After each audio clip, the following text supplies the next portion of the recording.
promessas eu não quero te ver, nem quero acreditar que vai ser diferente, que tudo mudou. Você diz não saber o que houve de errado, e o meu erro foi crer que estar ao teu lado bastaria. Ai meu Deus, era tudo que eu queria. Eu dizia teu nome, não me abandone jamais. Muito bem, a Clive assinando a nossa trilha sonora. Olha, deixa eu falar para vocês, 3 em cada 10 pessoas no mundo tem algum tipo de alergia. E a alergia tem tirado o sono, a paciência, a paz das pessoas em muitos lugares do mundo, mas particularmente no Brasil.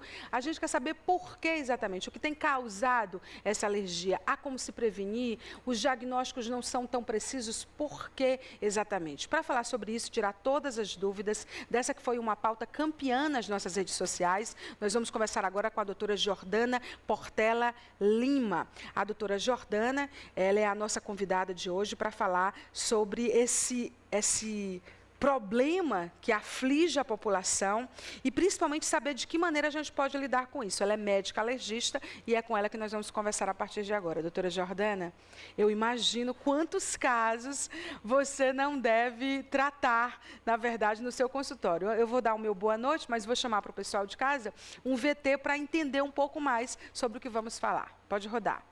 Segundo dados da Organização Mundial de Saúde, 3 em cada 10 pessoas no mundo são portadoras ao menos de um tipo de alergia.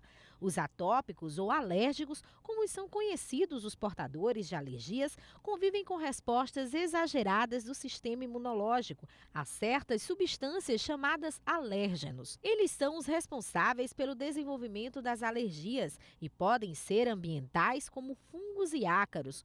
Os alérgenos também podem ser alimentares, como leite de vaca, ovo, soja, trigo, frutos do mar e amendoim.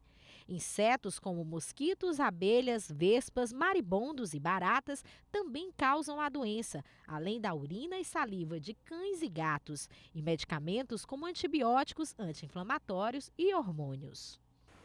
Muito bem, e olha, deixa eu apresentar melhor a nossa convidada. A doutora Jordana, ela é formada em medicina pela nossa Universidade Federal, tem residência médica em alergia e imunologia pelo Hospital da FEMUSP e também título de especialista pela Sociedade Brasileira de Alergia e Imunopatologia.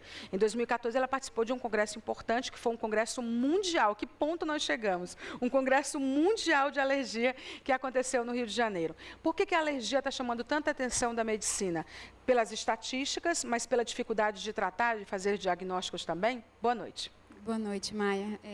Na verdade, eu acho que é um conjunto de fatores, né, assim como você falou, né, são doenças chamadas emergentes. Eu acho que as modalidades de diagnóstico têm crescido também. E eu acho que é uma mistura de fatores. Tanto a incidência realmente está aumentando, casos novos, como hoje a gente tem mais ferramentas diagnósticas, né, que fazem com que a gente tenha uma população maior de pacientes alérgicos. O que a gente sabe é que as mudanças do ambiente, hoje em dia, nós somos mais expostos a alérgenos, que são substâncias capazes de causar alergia, do que éramos antes.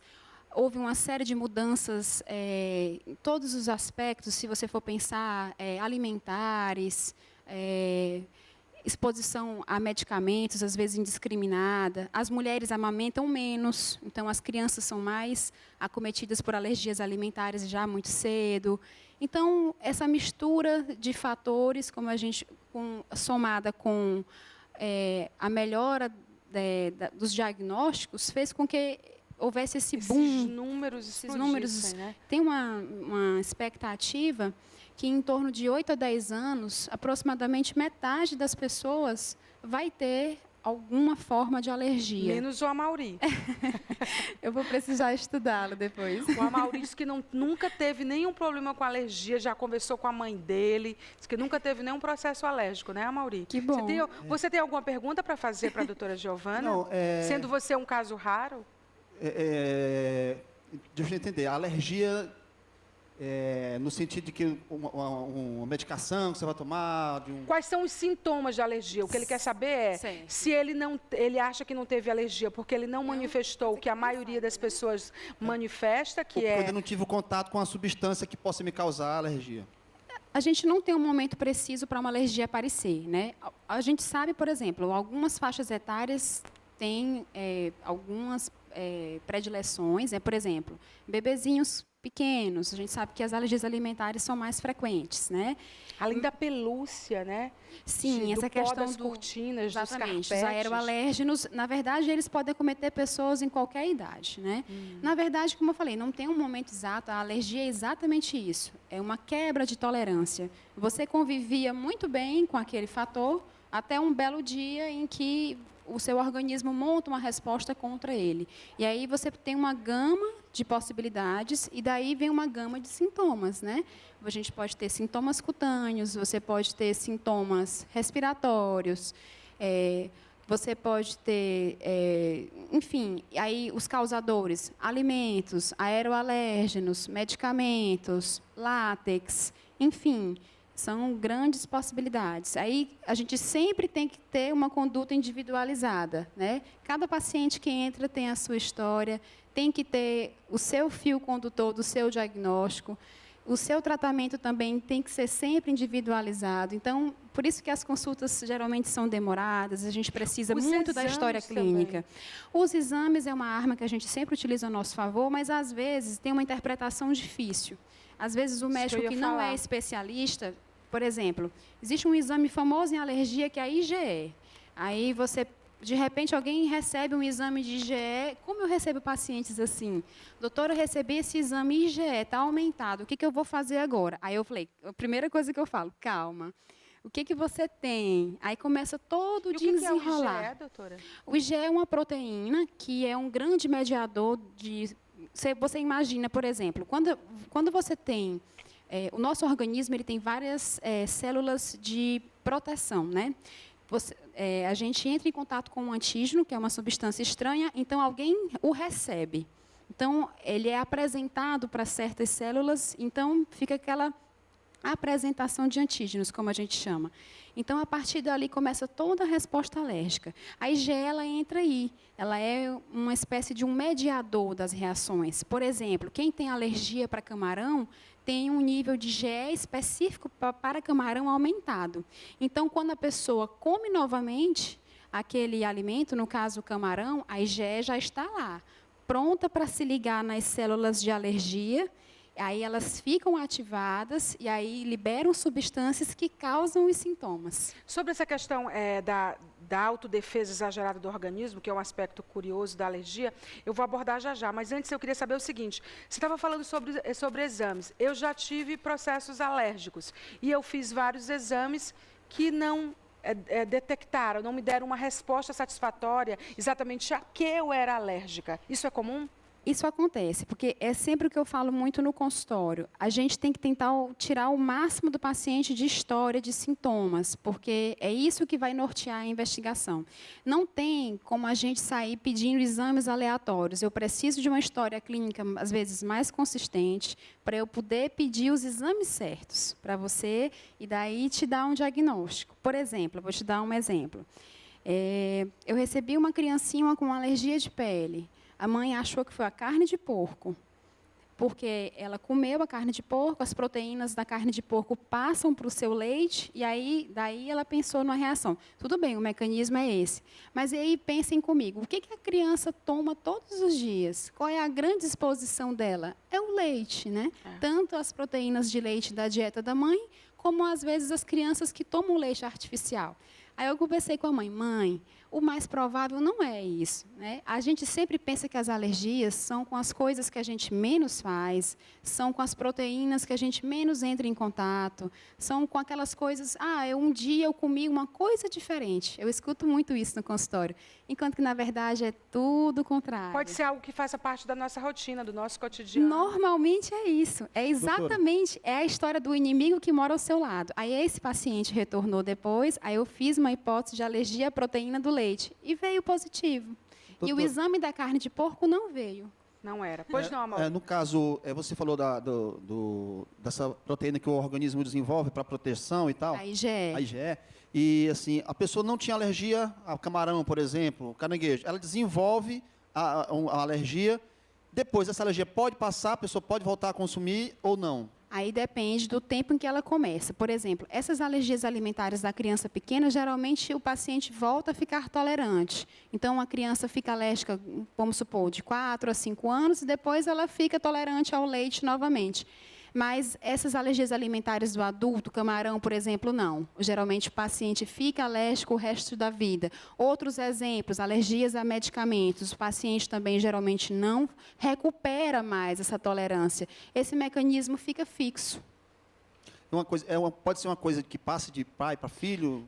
A maioria das alergias não são hereditárias, salvo algumas situações. Por exemplo, asma e rinite alérgicas, elas têm um componente hereditário importante. Um pai com rinite alérgica, o filho dessa pessoa tem uma chance de pelo menos 50%. Se os dois pais forem, é 75%.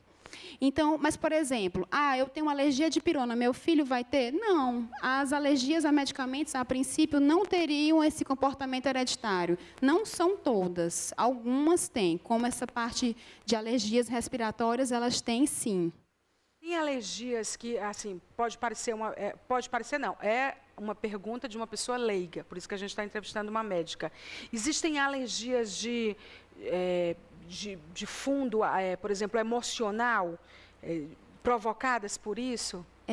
Os pacientes sempre perguntam isso no consultório, né? O que eu gosto de dizer? Nada é impossível, né? Então, o que eu tento fazer sempre? Investigar as outras coisas mais prováveis, até a gente chegar nessa possibilidade. O que a gente vê muito na prática? O fator emocional, ele piora as alergias. Não é que ele as causa. Na verdade, ele pode entrar como um fator agravante. Por exemplo, um paciente que tem uma dermatite atópica, o estresse emocional pode contribuir para a piora do processo. Isso a gente vê bastante. O Amaury, por exemplo, que todo mundo tem alergia, menos o Amaury que mora no Canadá, né, que está no Canadá. Lembrando da Luísa agora, né? Esse apartamento é incrível, nós amamos, menos a Luísa que está no Canadá. O Amaury, por exemplo, no caso dele, o fato dele, por exemplo, não estar num show, porque eu tenho um amigo que ele diz o seguinte, que quando ele está tentando lembrar de alguma coisa, ele fica com o corpo todo penicado, porque ele não consegue lembrar daquilo. O Amaury esquece uma piada no show, que não vai acontecer, mas pode acontecer, porque ele é bom de caco, ele é bom de improvisar. Isso é possível uma pessoa desenvolver uma...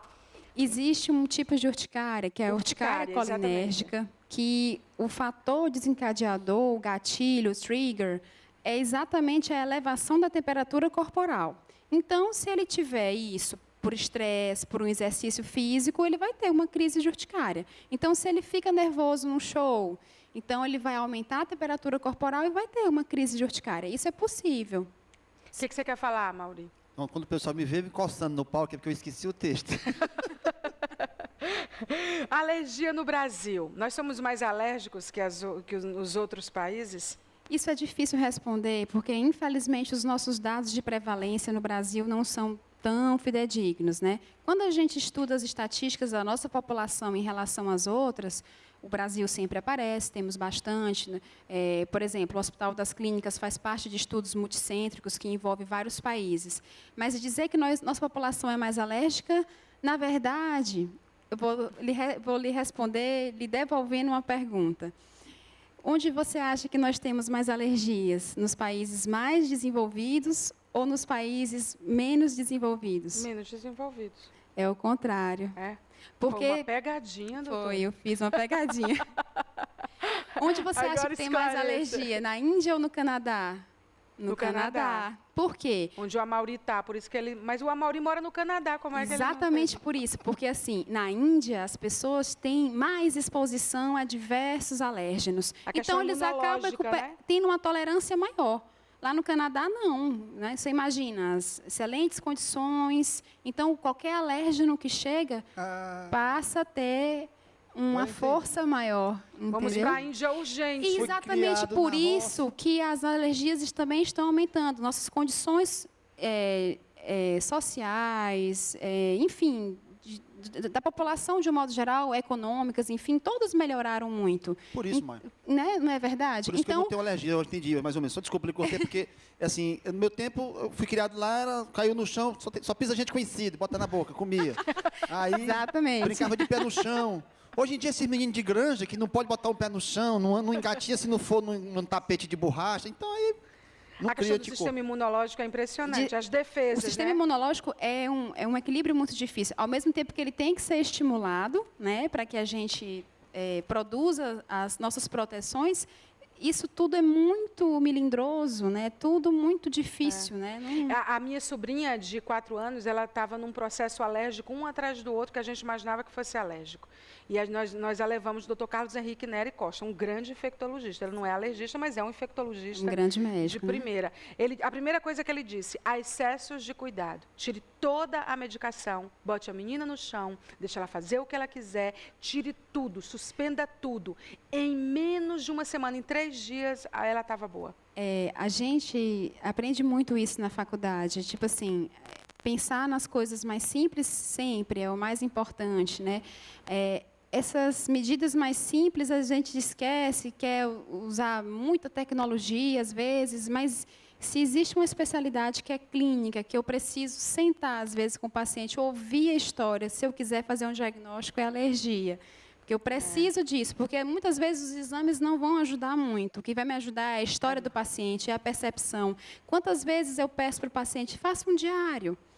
Naquele dia que você achou que você teve uma reação alérgica, vamos relembrar tudo o que aconteceu. Você termina descobrindo. É por isso que você é uma grande médica. Ela foi a campeã na nossa enquete que a gente fez. Pergunta da nossa área VIP de conteúdo. Pois não, boa noite. Boa noite. Doutora, Boa noite. crianças com intolerância à lactose, nesse caso, quando adulta, a probabilidade dela continuar com essa tolerância à lactose é 100% ou ela pode... Foi bom você ter Tá todo mundo tocado. demonizando a Isso que eu ia lactose, dizer. né? Foi bom vocês terem tocado nesse assunto. Eu vou tentar aqui, eu espero me fazer compreender. Existe uma grande diferença entre a alergia à proteína do leite de vaca e a intolerância à lactose. O que está muito falado na mídia atualmente é a intolerância à lactose, que é essa dificuldade em digerir o açúcar do leite. Então, o que o paciente tem de sintomas? Diarreia, dores abdominais, gases.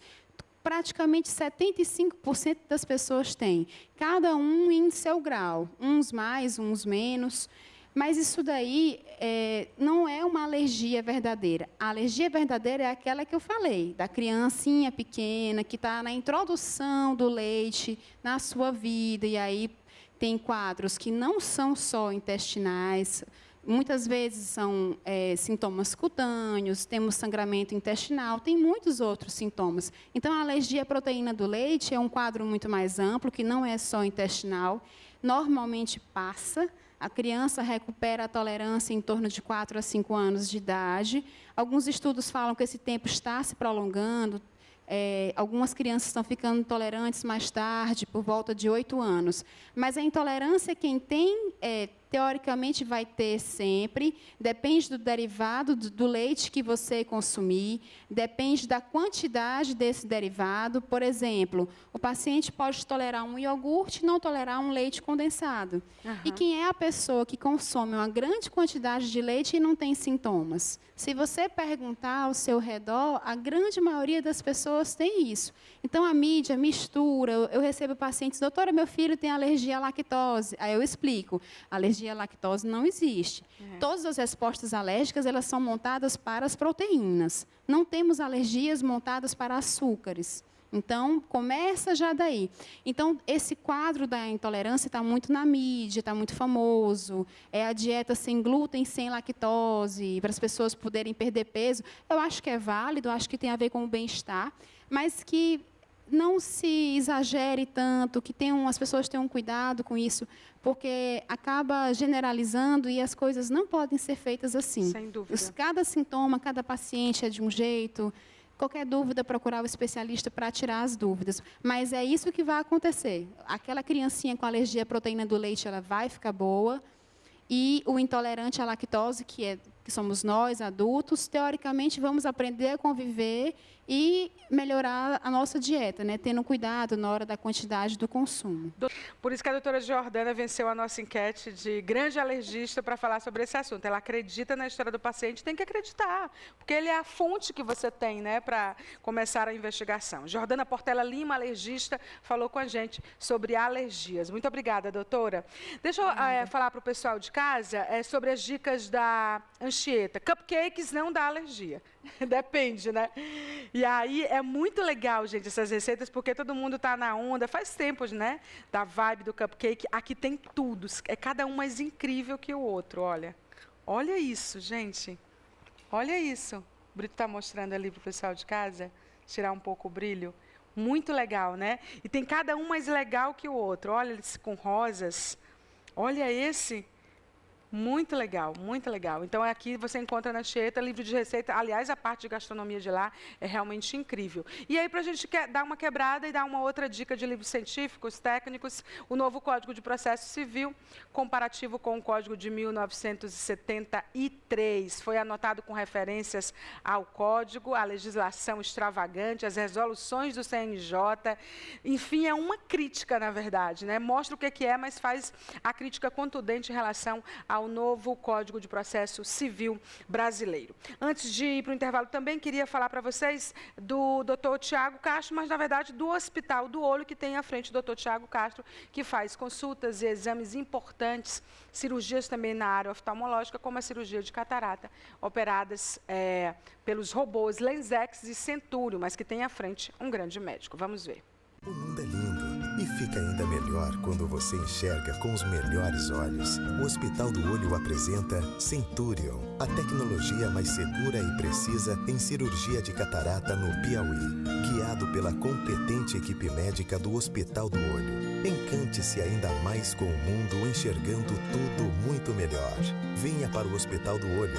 Oftalmologia de última geração. Dr. Tiago de Castro Ramalho, diretor técnico médico CRM 2655 PI. Você tem alergias, Yuri? Só a tudo. A tudo? A tudo. Aproveita assim a doutora como aqui. a Mauri não tem a nada, eu tenho a tudo. Tudo mesmo? Quando eu era criança, eu fiz um teste que tinha uns pontinhos azuis, assim, e tal. Aí, os que eram azuis eram que tinham alergia, os vermelhos não, ou ao contrário. Então só deu azul? Só deu azul. Sangue azul, então, para alergia. Tudo isso que você falou a respeito de lençol, de cortina, de tudo. Até hoje você tem que tomar essas medidas todas. E até hoje tem processos alérgicos. Eu sempre ando com antialérgico, essas coisas. Que muito pena. grave. Ainda bem que você não está com nenhuma alergia essa semana para assinar a trilha sonora do Falando Nisso. Eu vou para o intervalo com você. Meu bem, você me dá água na boca, fazendo fantasias, tirando a roupa, molhada de suor, de tanto a gente se beijar, de tanto imaginar loucuras. A gente faz amor por telepatia, no chão, no mar, na lua, na melodia. A mania de você, de tanto a gente se beijar, de tanto imaginar loucuras.